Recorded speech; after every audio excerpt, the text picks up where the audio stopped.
Punsida karisu mangningai leite. There is nothing to lose in life.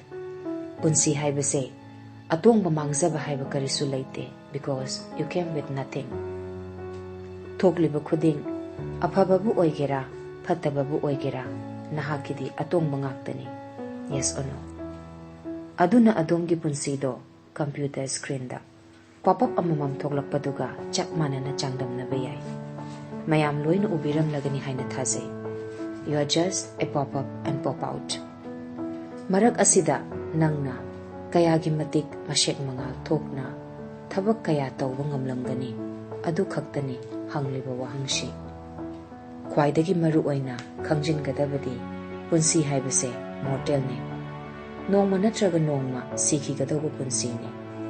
Lairibase mafam asida matam khara khaktagini. Karigumba masi aikoina tasengna khangna chatlabadi adom adom gi punsibu khwaidagi afaba lambida sizinabani haina thazai.